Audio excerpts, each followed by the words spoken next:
आरोपी कमल शाक्य, जिसने अपने ही परिवार के 4 लोगों को बेरहमी से मौत के घाट उतारा। पुलिस कस्टडी में खड़ा ये शख्स, जिसने ऐसे कांड को अंजाम दिया कि पूरे उत्तर प्रदेश में हड़कंप मच गया। सवाल उठा कि आखिर घर के बेटे ने परिवार के 4 लोगों को ही क्यों मार डाला, कैसे मार डाला, आखिर कैसे अपनी पत्नी पर वार करते हुए उसके हाथ नहीं कांपे, कैसे अपनी बेटी को मौत के घाट उतारते हुए उसका कलेजा नहीं फटा, और कैसे अपने ही माता पिता को मौत के घाट उतार दिया। दरअसल एटा में 19 जनवरी की दोपहर एक खौफनाक वारदात सामने आई, जब कोतवाली नगर क्षेत्र के नगला प्रेमी मोहल्ले में एक घर से एक नहीं, 2 नहीं, बल्कि 4 हत्याओं का मामला सामने आया। अब इस मामले में पुलिस ने बिना देर करते हुए जांच पड़ताल की और 20 जनवरी को घर के आरोपी बेटे कमल शाक्य को गिरफ्तार किया। अब पुलिस की माने तो आरोपी ने पूछताछ के दौरान सारा राज उगल दिया और पूरा जुर्म कबूल किया।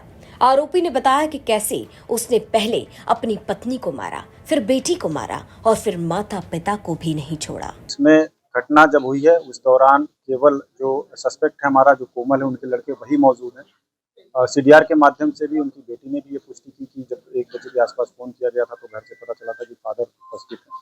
और उनके जाने के बाद जो हमारे सस्पेक्ट थे, जो अब आरोपी हैं, उनके जाने के बाद और लड़के के आने के बीच में केवल 20 मिनट का अंतर है, और 20 मिनट में कोई दूसरा आदमी आकर के कर जाए ये संभव नहीं है। ना ही कोई फुटेज और ना ही कोई एविडेंस ऐसे मिले। तो इससे साबित हुआ कि घटना इनके द्वारा की गई है। जब इनसे पूछताछ हुई तो इन्होंने भी इस बात को स्वीकारा, टैक्टिक्स अपना के काफ़ी पूछताछ की गई। इनके कपड़े का फोरेंसिक एग्जामिनेशन कराया गया, जिसमें इनके कपड़े पे और जूते पे ब्लड स्टेन मिले। दूसरे जनपद की टीम से भी इसको फोरेंसिकली एग्जामिन किया गया है और इनका मेडिकल कराया गया। तो जो इनका पाम है, उसके जो फिंगर टिप्स हैं, उस पर भी इंजरीज के निशान हैं। ऐसा प्रतीत हो रहा था कि कोई भारी चीज़ इनके हाथ में रगड़ खाई है। जो मर्डर वेपन था वो ईंट था, जो घर के अंदर ही मौजूद था। छत से उठा के ले आए थे कि एक बेटी की शादी तय हुई थी, जिसके पैसे के इंतजाम करने थे इनको।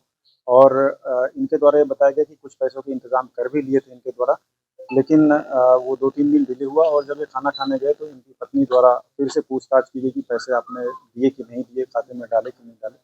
तो इस चीज़ को लेकर के कि अभी नहीं डाल पाए, हम नंबर मांग रहे हैं, ऐसा करके हॉट टॉक हुआ।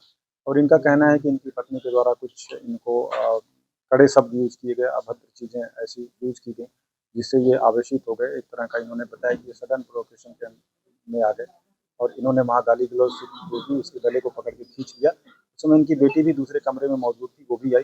लड़ाई झगड़े की स्थिति उत्पन्न हो गई, दोनों को इन्होंने गिरा दिया था। फिर ये छत पे आराम से चले गए टहलते हुए और ईंट लेकर के आए और एकाएक इन्होंने 2-2, 3-3 ईंट मार दी।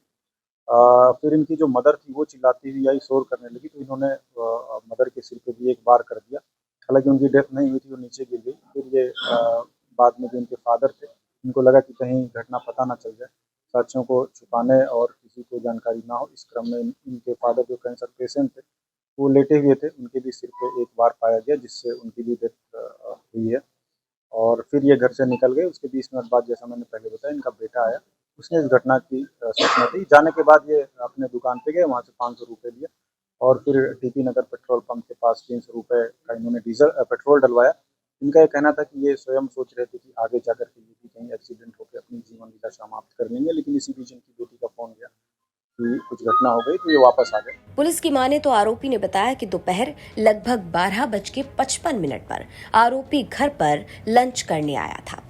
अब इसी दौरान पत्नी से पैसों को लेकर विवाद हुआ और इसी विवाद में आरोपी ने एक ईंट उठाई और उसी ईंट से पत्नी पर वार करना शुरू कर दिया। अब मां की चीख सुनकर जब बेटी पहुंची तो आरोपी ने बेटी को भी नहीं छोड़ा, बेटी पर भी उसी ईंट से वार किया गया, जिसके बाद बैक टू बैक माता पिता की भी उसी ईंट से हत्या की गई। जानकारी के मुताबिक अगले महीने यानी 10 फरवरी को बिटिया ज्योति की शादी होनी थी। अब शादी को लेकर, खर्चे को लेकर, पैसे को लेकर घर पर विवाद चल रहा था। अब पैसों के इंतजाम को लेकर ही आरोपी का पत्नी से विवाद हुआ और इसी विवाद में हत्याकांड की बात कही जा रही है। अब कहा जा रहा है कि हत्याकांड को अंजाम देने के बाद आरोपी अपनी बाइक से फरार हो जाता है और पेट्रोल डलवाता है। सोचता है कि वो भी कहीं ना कहीं जान दे देगा, लेकिन इसी बीच फोन आता है कि भाई साहब घर पर कुछ हो गया है, जल्दी आ जाइए।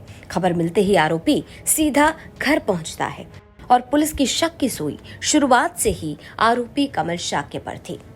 अब पुलिस ने आरोपी को गिरफ्तार कर लिया है और हर एंगल से पूछताछ और जांच पड़ताल की जा रही है। एटा से देवेश पाल सिंह की रिपोर्ट, यूपी तक।